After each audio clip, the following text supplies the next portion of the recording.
приходят с какой-то одной магистральной темой, и в этот раз это было как раз ответственность и взросление. То есть как будто бы это были письма не столько про отношения, сколько про отсутствие их. Но согласись, что мы, может быть, даже какие-то свои вопросы за шоу, которые решили, просто это обсуждая. Тогда давайте так скажу. По сути, когда придумывалась идея этого шоу, она была еще в том числе, чтобы, разговаривая о чужих проблемах, в том числе решить какие-то свои. Так это и работает.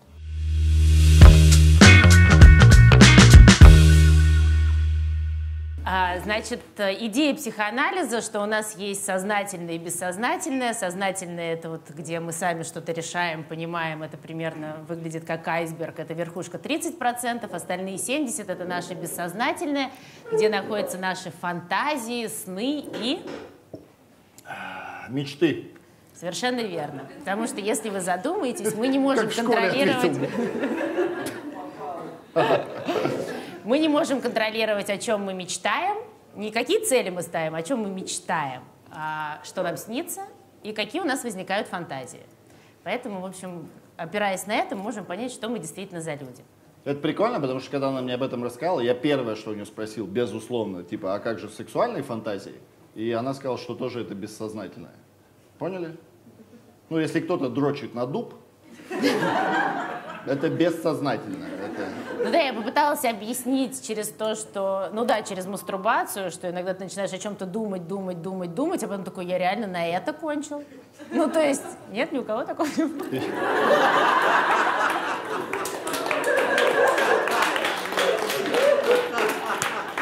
Ладно, давайте начнем с писем, да? Да? Все, конечно, да, я думаю. Так, первое письмо. Итак, мне 18, и родители не разрешают на ночевку к парню. Понятное дело, что еще от сиськи не оторвали, но в личную жизнь не надо же вмешиваться. Я же не спрашиваю их, когда и зачем им заниматься сексом. А почему, если ночевка, то секс? А что еще, блядь, 18? Что еще? Что, молодого папу решили посмотреть? Быть может, мы там лежим и масочки для лица делаем. Вся моя жизнь устроена стереотипами. В силу возраста я этого не понимаю, но пойму, став мамой. Но по законодательству РФ я могу пользоваться своим телом, как захочу, по обоюдному согласию. Так зачем создают такой закон, когда родители все равно никуда не пускают? Возрастная дискриминация. Что ты делал в 18 лет? Как выглядела твоя жизнь? Очень плохо, вам не понравится. Вам вообще не понравится. Я в 18 лет меня забрали в казарму. Местами я дрочил на дуб. Ну, это была правда. Там везде, где была дырочка, Руслан Викторович бессознательно. Ну ладно, проблема в том, что типа, ну, человек как будто бы взрослый. Ну, не как будто бы 18 лет, да. По идее, ты же действительно сам можешь решать, что тебе делать и так далее. Но я думаю, что на самом деле это письмо очень детское. Ну, то есть это написал довольно инфантильный персонаж, потому что, смотри, я предполагаю, возможно, я ошибаюсь, что этот человек живет со своими родителями. Значит, они берут ответственность за этого человека на себя. То есть, где он будет жить, что он будет есть, будет ли у него зимняя куртка, ну, теплая куртка на зиму, будет ли, возможно, они оплачивают его учебу. И тогда, если родители берут на себя обязательства, то родители берут на себя и права. И в том числе, может быть, регулировать твой распорядок дня.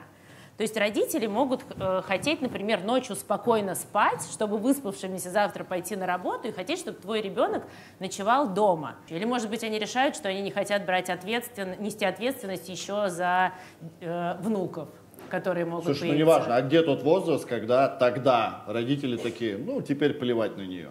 Ну, по законодательству Российской Федерации в 18 лет ты можешь взять ответственность за свою жизнь.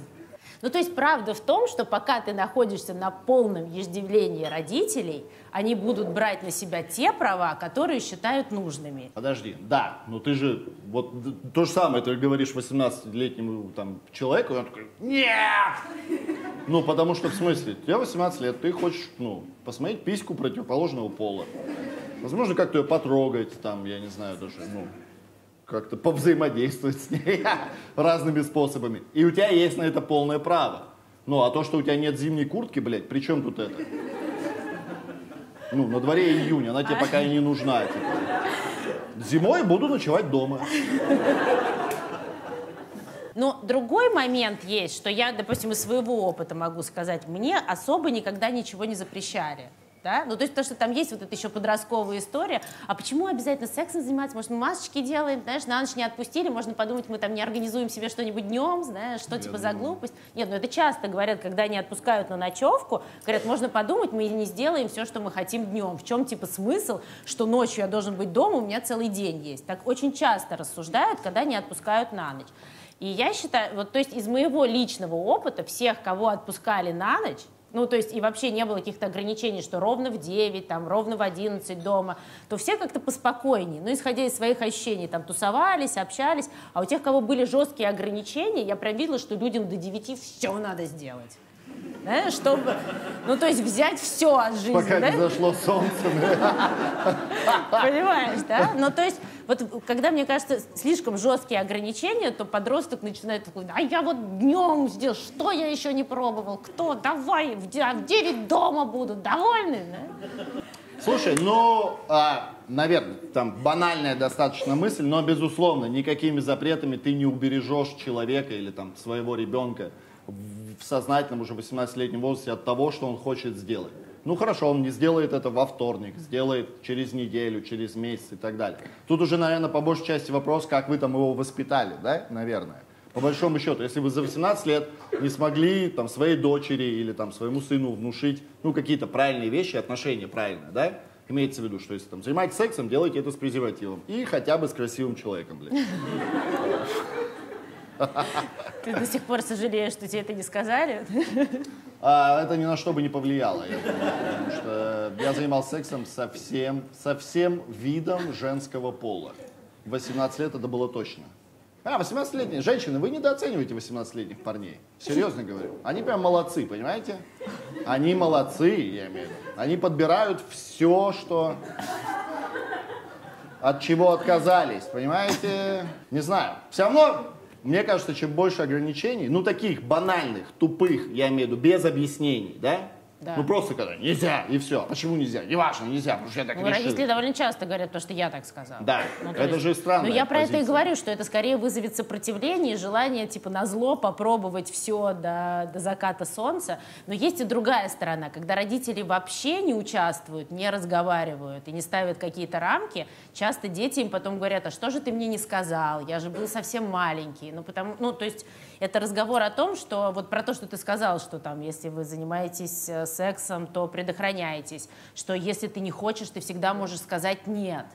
Ну, то есть это часто об этом, ну, то есть родители не разговаривают, и тогда, ну, я имею в виду, что это опять всегда вопрос пресловутого баланса. Очень строго «нет», потому что «нет», да, может, ну, как бы вызвать противоречие, а когда родители вообще не разговаривают и не обсуждают, ну, там, типа, пошел и пошел, да, то ребенок теряется. Ну, потому что все равно тебе, ну, там, 13, 14, 15, там, старшая школа, там, первый курс, это все равно еще совсем малыши.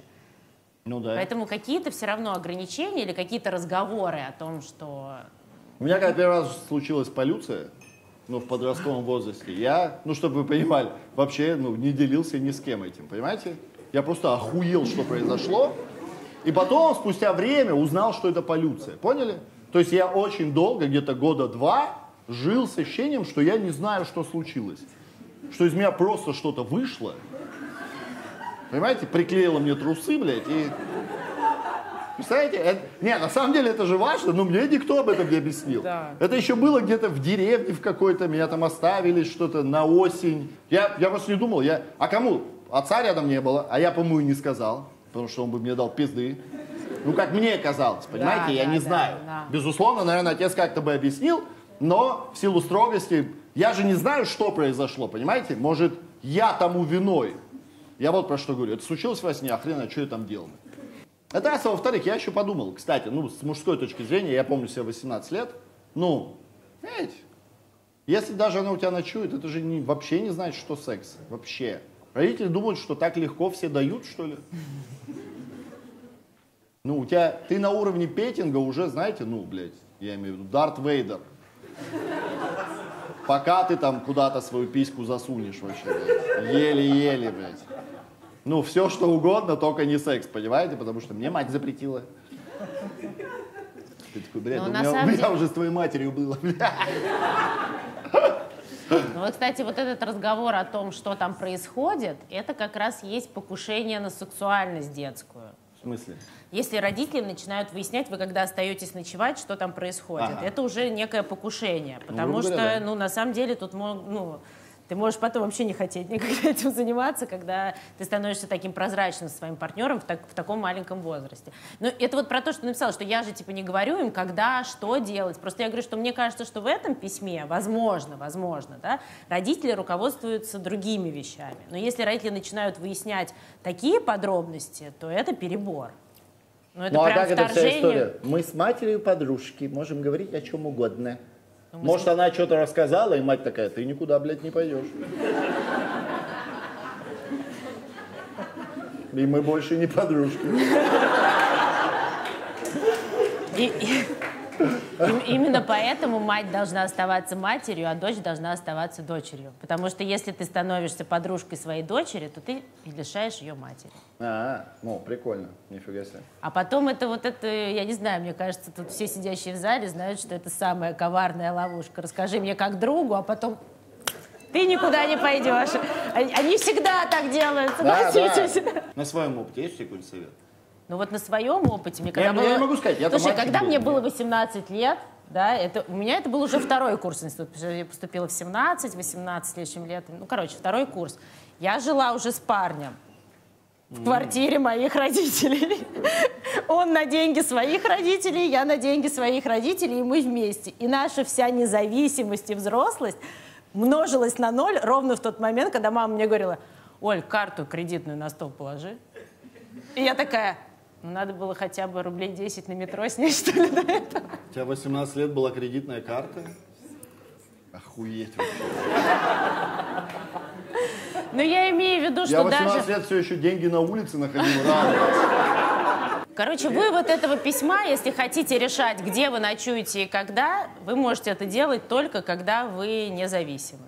Пока вы зависимы от родителей, все равно они будут, как они считают нужным, решать, где вы ночуете, когда, что вы делаете, где вы учитесь и так далее и тому подобное. Да?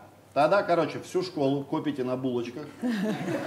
Не едите, копите деньги, да? 18 лет показывайте родакам теплую куртку, блядь.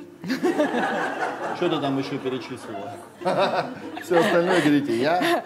Да, вот. У меня есть бабки на съемную квартиру на месяц. Ночую, где хочу. Да, иду к парню.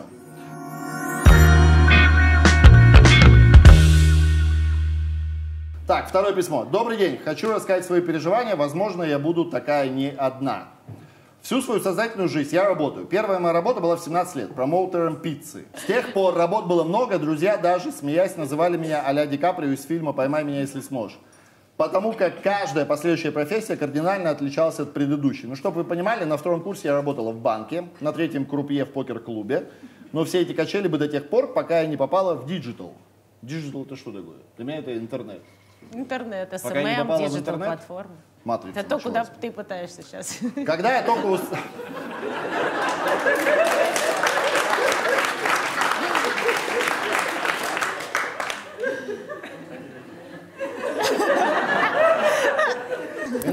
Иногда это шоу будет выходить с одним ведущим. Про диджитал. Когда я только устроился, этот мир меня поглотил, и я прям кайфовал от людей, профессий, того, что можно ходить в рваных джинсах на работу и тому подобное. Могла сидеть на работе до 3 ночи, и да, важная вещь, меня никогда не заставляли работать. То есть все, что я делала, было сугубо по моему желанию. Рано пошла работать, потому что хотелось модно одеваться и независимости. Засиживалась на работе, потому что меня тупо перло. Так я быстро поднялась по карьерной лестнице, потом перегорела, потом открыла свою компанию, через 2 года закрыла компанию. Блядь, действительно, что-то насыщенно. Люди в Боброве, всем Бобровым так не живут. Блядь. Короче, я плотно работаю в диджитал-индустрии уже 10 лет, и где-то 2 года назад я четко поняла, что меня уже подташнивает от всего этого, есть и другая сторона медали. С учетом того, что стажа у меня дофига, профессия востребованная, уровень зарплаты по рынку у меня выше среднего, и отказываться уже от этого тоже неохота. Но, с другой стороны, постоянное ощущение, что я занимаюсь чем-то не тем, прозябаю жизнь и не делаю ничего полезного, меня гложет все больше и больше, вводит в депрессию. Блядь, как долго. Что-то я устал. Думаю, буду путешествовать, это решает проблему, но ненадолго. Недавно я глубоко заглянула в себя и задала честный вопрос, а чего ты реально хочешь? И получила ответ, я хочу встретить взаимную любовь, хочу детей, семью и не работать. Как быть?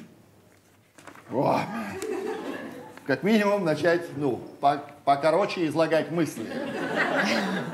Если ты, блядь, на первом свидании так много говоришь, что, конечно... Блин, меня на самом деле расстроило это письмо, потому что когда я его читал первую часть, мне наоборот нравилось. Я думаю, о, класс, независимый человек, прикольно, так меняет места работы, я имею в виду, сам устроился, все дела и туда-сюда. И потом, типа, и даже до момента, когда, и потом меня перестало это удовлетворять, и мне хочется чего-то изменить, и я думал, в путешествиях будет ответ, но там их нету, начались депрессухи и так далее. Я подумал, о, кайф, кайф, кайф. Ну, потому что у меня примерно то же самое, но меня очень разочаровало вот это. Видимо, мне нужна семья, и дети, и любовь. Блядь. Вот это я сильно расстраиваюсь, потому что почему единственное это кажется ответом? Ну, человек такой, работает, все дела, чувствует неудовлетворенность, что я считаю нормально для современного человека. В современном, выгорание. Да, ну, в современном социуме в целом тяжело существовать нахрен. Но, прикиньте, тебе одному тяжело, ты такой, блядь, мне нужен еще кто-то. А потом кто-то еще вот такой, который вообще нихуя не умеет, не знает, и в 18 лет будет мне, блядь, выебываться, что хочет куда-то идти ночевать, понимаете? Не знаю, у меня есть сейчас тоже эта проблема, я прямо сейчас ее переживаю, я уже достаточно длительное время, что у меня тоже есть неудовлетворенность определенная от моей жизни. Я в целом, по большому счету, там, счастлив и так далее, но она присутствует. Но и все общество вокруг меня, все мое окружение такое, тебе на бабу, женись, блядь, семья. Понимаете? Ну, они остаются здесь, я улетаю на Шри-Ланку. Вот, блядь, как это работает, понимаете? Я не хочу здесь оставаться.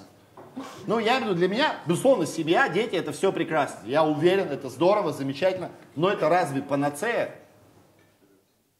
Ну смотри, у тебя кризис 40 лет. Да, 100%. У меня, кстати, кризис 40 лет. Вот что надо было вам сказать.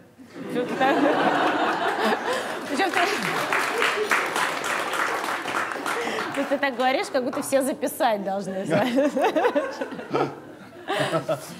А учитывая, если посчитать хронологию письма, девушки в районе 30. Ну, либо 60. Тот кризис, который мужчины переживают в 40, ну, типа основной, женщины переживают в 30. И это обусловлено в первую очередь физиологией, потому что примерно с 28 до 36 вся женская физиология начинает активно сообщать о том, что у нас последний шанс родить здорового ребенка, и нужно найти партнера для этого. Это чистая физиология. Да, это вопросы гормонов и так далее. Это как с бодуна хочется трахаться, замечали? Это потому что организм думает, мы умираем, дебилы. Оставь след. Оставь кого-нибудь, да. Я удивлен, что вы не знали этого, вы что? Это так и есть. Последний шанс, да. Вот. То есть у вас с 28 до 36 бадун. Бадун. При этом это даже не важно, есть у женщины уже дети или нет. То есть это не значит, что их нет. Ну, то есть в любом случае это период такой, вот этот вот кризис, который накрывает, да. Вот, поэтому потом, что мы видим? Человек все свои мечты о том, чтобы красиво одеваться, снимать отдельную квартиру, иметь достаточно денег, мечты 20-летней путешествия уже реализовал. Да? То есть мы, когда реализуем свои подростковые мечты, наступает следующий этап. Следующий этап в жизни всегда сложнее. И вот она пришла к следующему этапу, что теперь она хочет семью, она хочет детей. И вполне, в общем, все это звучит логично для человека кризиса 30 лет. Так она хочет или ей кажется? Нет, я из этого письма вижу, что она реализовала все, что ей нужно, и теперь она понимает... она готова теперь для семьи. Да? У меня, кстати, такая же история. Знаете, я тоже, вот сегодня мы с другом ехали и обсуждали этот вопрос, что мне кажется, я теперь тоже готов, типа... для семьи там или еще чего-то. Не в том контексте, что я хочу, мне надо, боже, блядь, спасите меня своей любовью. Нет, я такой, типа, все нормально. Я в том плане, слушайте, это чистая правда. Я там в чем-то самореализовался, у меня в целом творческое какое-то, не знаю, отравление какое-то и так далее. Я по большому счету уже натрахался. Понимаете, я вот не думаю, что у меня, типа, Вообще кажется, что у Руслана есть такая идея, что брак — это конец всему. Потому что такой, я уже реализовался, натрахался, вкусно поел, был в разных странах, носил разные вещи. То есть я общался со всеми, я видел много фильмов, я слушала, а теперь я готов. Хорошо. Поживу еще чуть-чуть. Не, ну это звучит правда так. Ну то есть кто хочет в такой брак, который представляется как конец всего прекрасного, свободного, креативного? Слушай, ну он же так и представляется. Тобой. Я объясню почему. Потому что у меня есть пример. У меня есть друзья, которые там женились, у них появились дети. Так. Ну и все. Теперь они живут в Бутово нахуй. Ну. Это же их выбор. Нет! Нет! У меня друг, нет, он вообще, он такой, блядь, я жил в Хамовниках. 7 лет в Хамовниках, в своей комнатке. Это чистая правда, так и выглядит. Он жил в Хамовниках, снимал комнату за 17 тысяч. Он говорит, меня все удовлетворяло. Это его выбор, не Да. 150, что ли? Не-не-не, у него были деньги, ему нравится просто. Он говорит, мне нравится, это моя комната, я тут живу, 17 тысяч всего плачу. Он говорит, я до всего дохожу. А у него сейчас жена, ребенок, они уехали в Бутово, платят 50, блядь, тысяч за вообще не свою квартиру, понимаешь? Конечно. И я ему говорю, полетели на выходные в Испанию. Он такой... Я ему из Испании звоню, ты где? Он говорит, в Ашане. Но в целом... А? Кто счастливый? Я не знаю, брат, я не знаю. Да? Кто? Он? Почему? Он счастливый? Вот опять. Ой, ну Будет это семья, поймешь. Ой, ну это такой Я ответ, тебе, да? брат, я тебе могу по-другому сказать. Вот как не будет у тебя семьи, и ты поймешь. блин. Вот посмотри, это письмо взрослого человека. Да. Вот представим, в 18 лет нам девушка писала, что есть закон Российской Федерации, а тут человек тебе пишет, что я с 17 лет работаю промоутером пиццы. Вот человек, который выбрал решать, когда, где ему ночевать и когда. Она в 17 лет пошла работать, в 18 она уже работала крупье, она уже снимала квартиру, сейчас она к своим 30 уже помогает родителям. Это не твое письмо, блядь? Как ты прям запомнила его хорошо. Нет, ну просто это пример человека в одном и том же возрасте. Какой он выбирает для себя путь. Сидеть, знаешь, типа с родителями и говорить, что они типа неправы, меня не отпускают. Или выбрать путь, где он в 18 лет переезжает в другой город и сам решает, как будет выглядеть его жизнь. Но, почему она сейчас хочет свалиться в эту детскую инфантильную позицию? Она же говорит не только о том, что я хочу мужа, семью, она говорит, я хочу мужа, семью, не хочу работать, не хочу ничего решать. Но я и говорю, потому что в 17 лет, когда она была еще совсем ребенком, подростком, она стала взрослой. То есть она взяла всю ответственность на себя. Конечно, к 30, когда она все реализовала, вы, кто это написал, вы реализовали все, что вы хотели, абсолютно естественно, что вам хочется назад вот в эти 17, где вообще возьмите меня, платите за меня, кормите меня, а я буду кайфовать, и вообще я буду ребенком, потому что ребенок всегда остается в нас. Просто я думаю, что странно, типа, на этом циклиться, знаешь? Просыпаться каждый день с этой мыслью. Хоть бы он сегодня сбил меня в метро, блядь, даже поездом, блядь, неважно. Я к тому, что продолжаю жить дальше. Если это любовь и судьба, и все дела, значит, где-то рядышком. Я вот про что говорю. Понимаешь? Тут никто ни на чем не циклится. Слушай, люди пишут о своих переживаниях. Правильно? Конечно. Намного, да? Я вот не думаю, что я бы шел, там где-то какая-то женщина ревела, и я такой, блядь, моя судьба. Я почему думаю, что за херня, вторник, блядь. Наверное, Москва сломала человека, понимаете? Я в этом ключе. Особенно в костюме пиццы. Я вообще охуел. Вообще, блин. Не, я просто, то есть, Короче, классное письмо. Мне письмо очень классное. нравится, да, это письмо, и в общем, оно очень взрослое, все классное, наладится. да. Если говорить про кризис, а ты говоришь, что, наверное, налицо кризис. Нет, тут кризис, кризис у всех в 30 женщин, и у всех, то есть кризис это неплохо, это не то, что именно ты вляпался в какую-то ситуацию. Да. кризис — это вообще не хорошо, не плохо. Это подведение итогов, это внутренние изменения. Потом в 30 девушка понимает, что она уже женщина. Какой она будет женщиной — это вопросы к себе. То есть, ну, на этом основывается кризис. То есть ты уже понимаешь, что ты не девушка, ты уже становишься женщиной, а какой. Слушайте, на самом деле это важно осознать кризис, что он у тебя Да, есть. Потому да. что у меня была жесткая фаза перед Новым годом, и я, слава богу, Ольга появилась в моей жизни там гораздо раньше. Но я понял, что она психоаналитик, я с ней об этом говорил, и она меня чуть вразумила в том отношении, что не надо его отвергать или еще чего-то. Типа, ну, мне прикольно, что она говорила, типа, пройдет, не ссы, пройдет, просто подожди. Мне еще серф помогает, понимаете, солнце. В Москве, блядь, я не знаю, можно по 4 кризиса на день схлопотать, нет? Сегодня.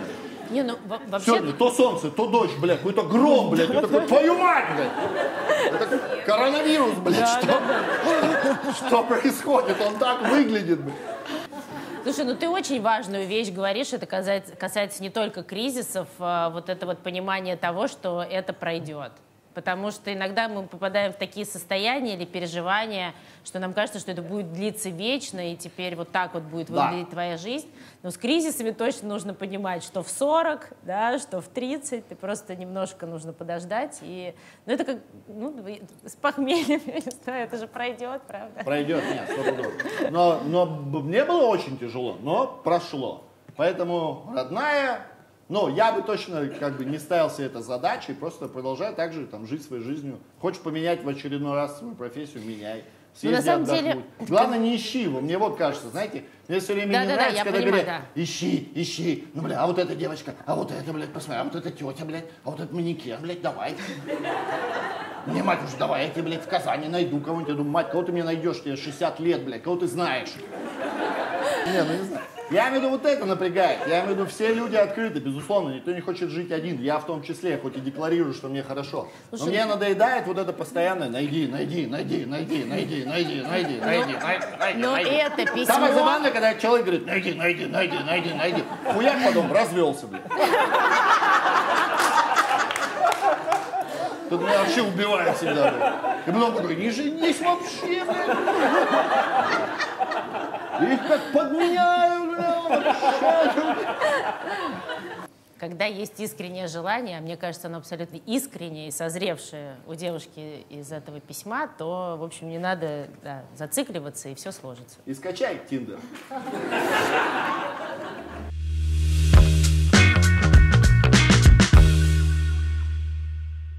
Так, следующее письмо. Добрый день. Вопрос, который хотелось бы обсудить на шоу «Чужие письма». Почему мужчины избегают серьезных отношений и боятся брать на себя ответственность? Хороший вопрос. Шикарный. Нет? Что это? Хороший. Я не знаю. У меня такого не было. Ну, Почему? расскажи, почему ты, ответственность? Нет, давай так, как ты относишься к ответственности? Я шикарно отношусь. Мне очень нравится, на самом деле. Не, если рассуждать серьезно, мне очень нравится. Так получилось в силу того, что у меня ушел отец определенное время назад, и вслед за ним ушел мой родной дядька. Так получилось, что я подумал, так и есть. В моей семье по мужской линии теперь я, Отец. Да, самый взрослый там парень, мужчина там и так далее. И в целом мне эта ответственность очень нравится. Возможно, даже я с ней перебарщиваю, может там брат не даст соврать. Я думаю, что как лучше, и, возможно, даже с этим перебарщивать. Мне кажется, когда человек говорит, что, возможно, я перебарщиваю, значит, он прям максимально борщит. Не максимально, но это же тоже от чистого сердца идет. Я же, какие-то поступки или действия совершаю, потому что, для меня это, нормально. А я понимаю, что он же тоже, взрослый мужчина, он взрослее, чем я в рамках, социальной ответственности. У него жена, 2 детей и так далее. У меня мать есть, условно, я тоже, в этом ключе, то есть. Это немного грустно, потому что, получается, я следующий, кто должен уйти, блядь. Не знаю, брат, поборемся.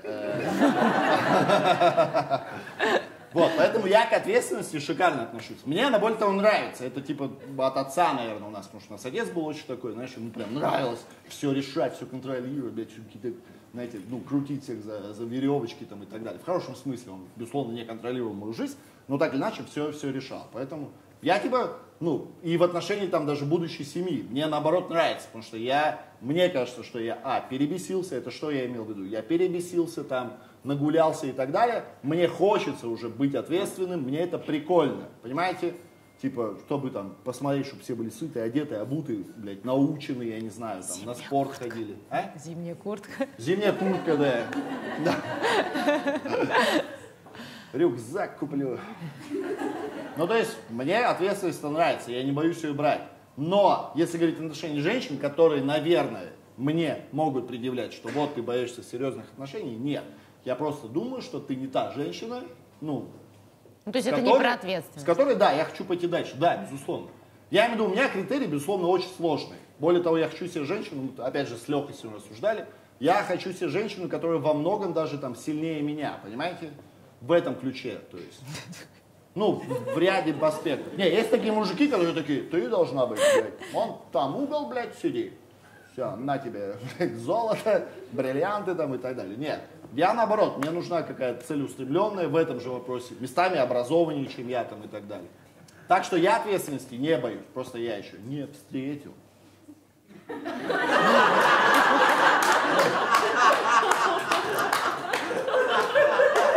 Девчонки, а поаплодируйте, кто сталкивался с парнями, которые не хотят брать ответственность на себя.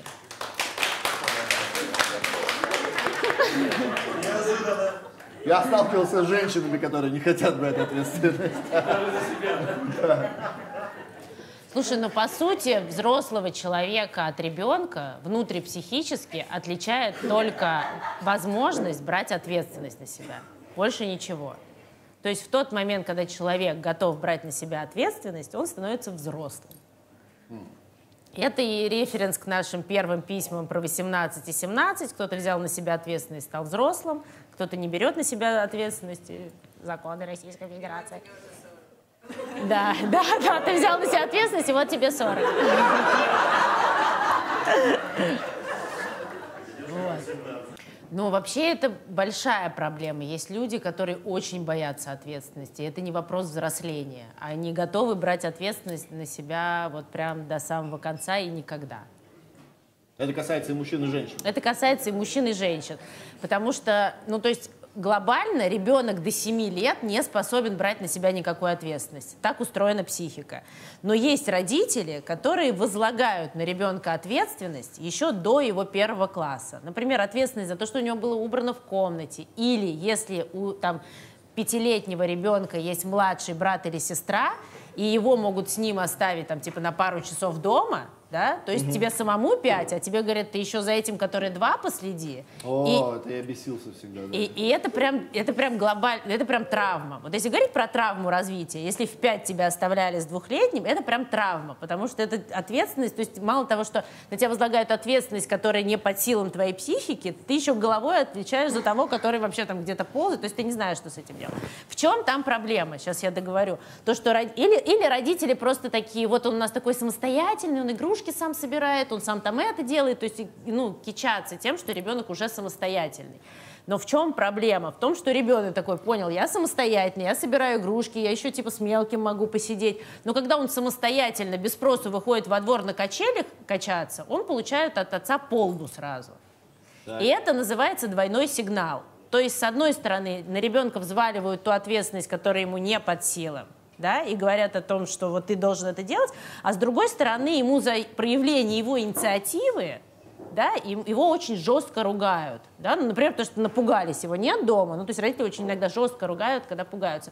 И у ребенка тогда есть ощущение, что ответственность — это всегда лотерея, потому что ты не понимаешь, ну, то есть тебе 6 лет, ты не понимаешь, что ты не можешь пойти качаться на качелях, но ты должен следить за своей младшей там сестрой или братом. То есть ответственность — это всегда лотерея, то есть если ты взял на себя какую-то ответственность, то ты никогда не знаешь, откуда тебе прилетит и прилетит ли. То есть ты не можешь даже уже во взрослом возрасте как будто точно быть уверенным, что если ты проявишь инициативу или возьмешь ответственность, тебе не шарахнет. То есть нежелание брать ответственность — это всегда нежелание взрослеть и остаться в каком-то возрасте. Да, это прикольно. Кстати, мне очень понравилось, что ты сказала, потому что я помню, типа, про то, что одного ребенка отправляют гулять с более младшим ребенком. Да. Это нормально? Ну, до 7 точно нет. Это вообще не нормально? Нет. Меня отправляли 12-летнего гулять с младшим братом, ему 7 лет. Я такой думал, вы что, ебнулись? Ну, у меня полюция уже была. Ну, я невероятно люблю брата, у нас шикарные отношения, но в детстве это до трясучки было, когда я такой, я гулять, а отец такой, брата возьми. Я такой, я не иду гулять. А он мне говорил, нет, ты идешь гулять с братом, понимаете? Блин, это было ужасно. Я не знаю, насколько ему интересно с нами было, но в целом ты такой, мы играли в казаков-разбойников, понимаете, а я с отягощением, блядь. Ну.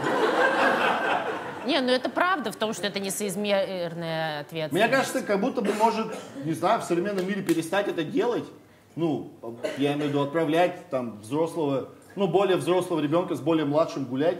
В том плане, что иди гуляй и его возьми. Просто там, может... Смотри, раньше это было принято, потому что вообще было много детей. Ну, то есть старшие воспитывали младших. Это, ну, то есть это как-то была большая семья, все за друг другом следили. Это одна история, вообще другая. Но когда действительно это два ребенка, одному там 14, а другому 7, конечно, для 14-летнего человека это несоизмерная ответственность взять с собой. Ну тут, слушай, тут ты взрослый человек, еще подумаешь 10 раз брать, ну там, чего-то ребенка под свою ответственность, потому что... Ну да, так батя так легко доверял мне. Ну понимаете, я имею в виду, ну, второго сына своего. Ну, имеется в виду, мы, я не помню, я не знаю, как вы, мы в детстве гуляли, ну, на грани смерти, понимаете? Мы вот так играли во дворе. Мы что-то там ходили на железнодорожные пути какие-то там, бля. Руку вот так в последний момент убирали, да, катафоты какие-то сбивали, понимаете? А тут мелкий еще, бля, который, ну, ты-то убежишь, а он, я им думаю, нифига он. Представляете, как рисковал? Ну, то есть двое не могли вернуться, понимаете? Ну, вообще, на самом деле... деле... Хотя бы я не вернулся, он такой, ну, еще семилетка есть, блядь. Вообще, на самом деле, если в зале, а наверняка, я думаю, есть старшие братья или сестры, они точно знают, что независимо от того, оставляли тебя с мелким или нет, отправляли гулять или нет, все равно ты вырос ощущение ответственности за младшего брата или сестру. То есть ты такой, вот в тот момент, когда он появился в твоей семье, хочешь ты или нет, ты уже стал старшим. То есть ты всегда в диалоге с ним, ты должен быть мудрее, ты должен быть уступчивее, ты должен быть... Ну, понятное дело, но у меня как будто это появилось, знаешь, ну, позже гораздо, когда, я не знаю, когда мне там было, ну, лет 27, ему там 22, у нас 5 лет разница. То есть был период, когда мне до него, как к ребенку, как брату, вообще было пофигу. Я не испытывал, мне казалось, к нему вообще никаких чувств. Ну, имеется в виду, мне было неинтересно, как у него дела там или еще. Ну, у вас были разные интересы, вы дети. Это понятно, что тебе неинтересно, пока они не пересекают. Точно не отправляйте взрослых детей гулять с младшими. Это, во-первых, сейчас, ну, нет такой потребности дома. Просто купите PlayStation. Да нет, ну тебе могут... Хер, кто вообще пойдет гулять когда-либо.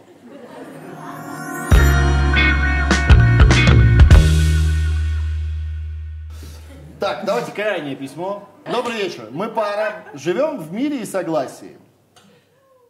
Но... У нас среди писем... Все.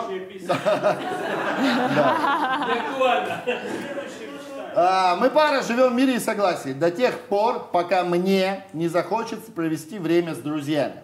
Встречу сложно организовать как нашу совместную с друзьями, так каждого по своим интересам. Если встреча состоялась, то у меня всегда ограничения по времени и 1000 запретов не делай так и этак. Вопрос. Как совместить мир и согласие дома и продолжать общаться с друзьями? Покреститесь. Мир и согласие. Слушай, я думаю, мужчина.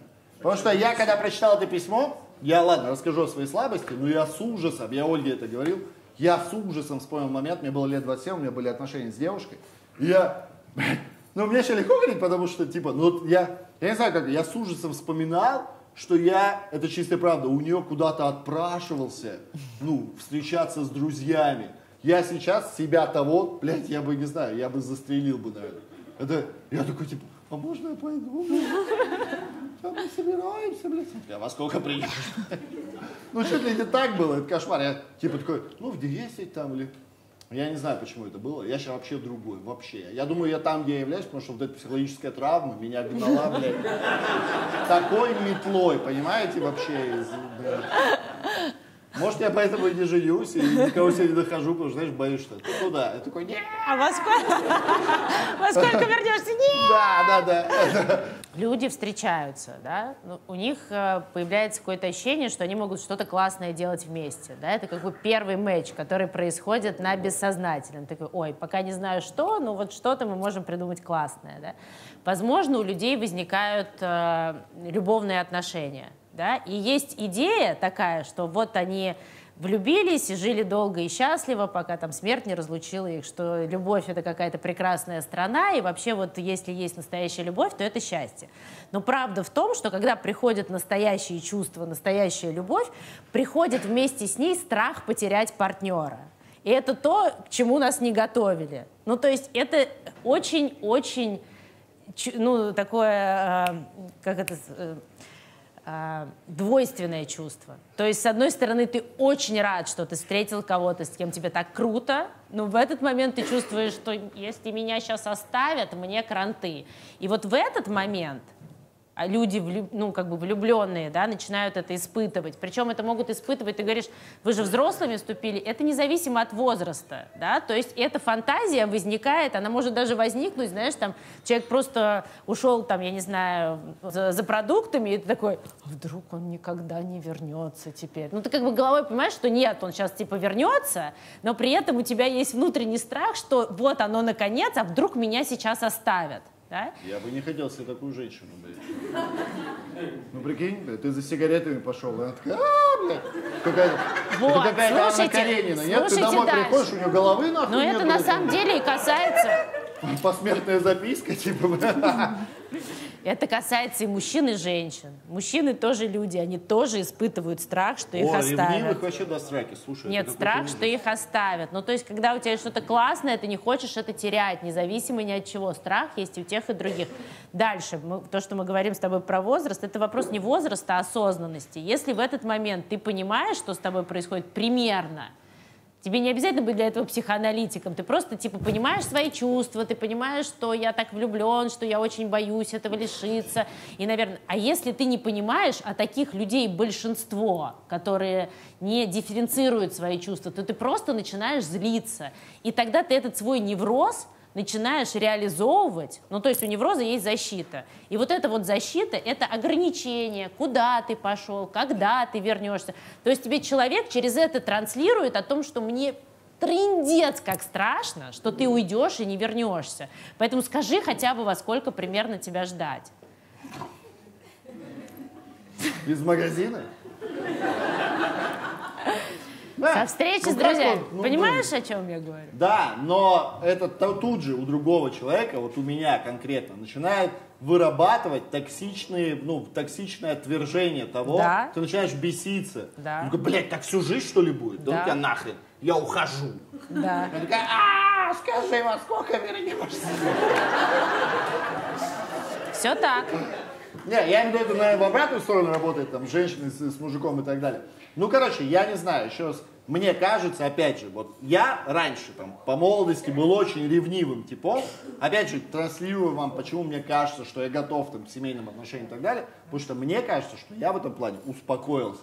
Более того, я точно знаю, что у моей следующей женщины, да, и там, надеюсь, будущей жены и так далее, я имею в виду, прежде чем нам с ней завернуть серьезные отношения, я у нее спрошу, у тебя есть подруги? Она такая, да. Я говорю, сколько? Она говорит, 2.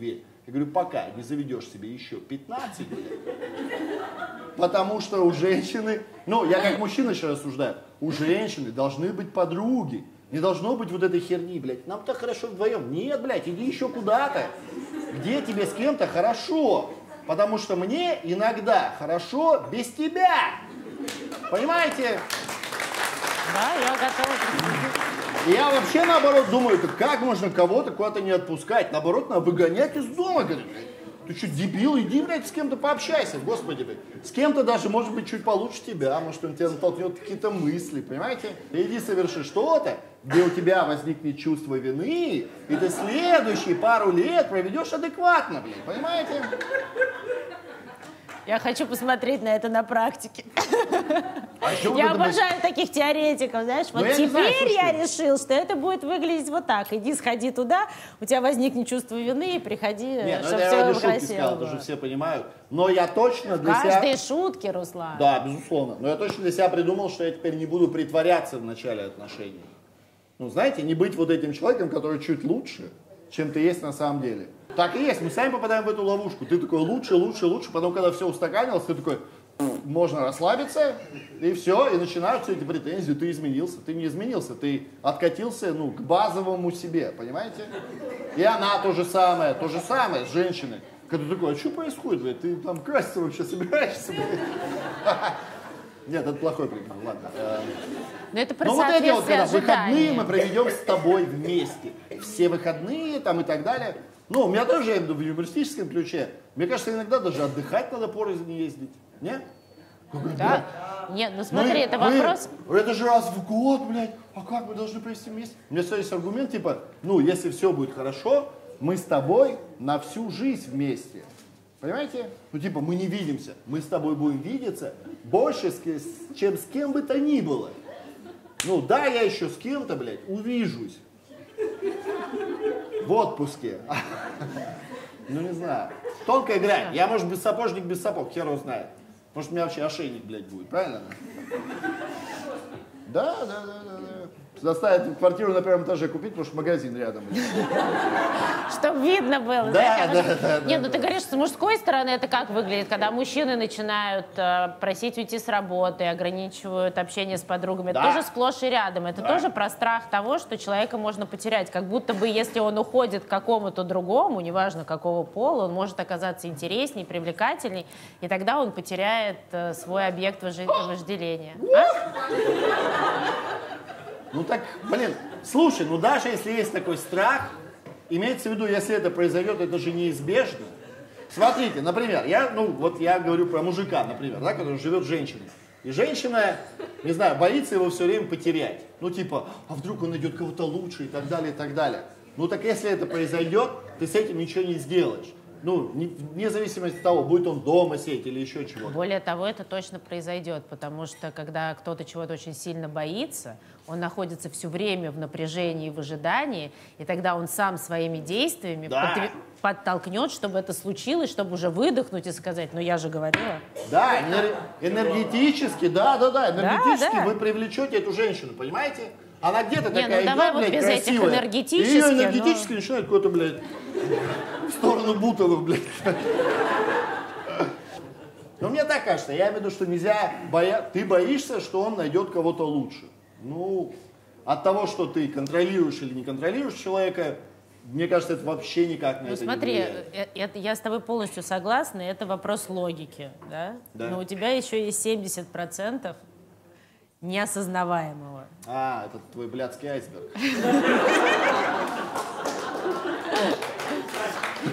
Поэтому из головы мы очень можем круто рассуждать, особенно о ситуациях других людей, но оказываясь в ситуациях, которые нас задевают эмоционально, мы иногда оказываемся нелогичными и беспомощными. Все, спасибо вам большое.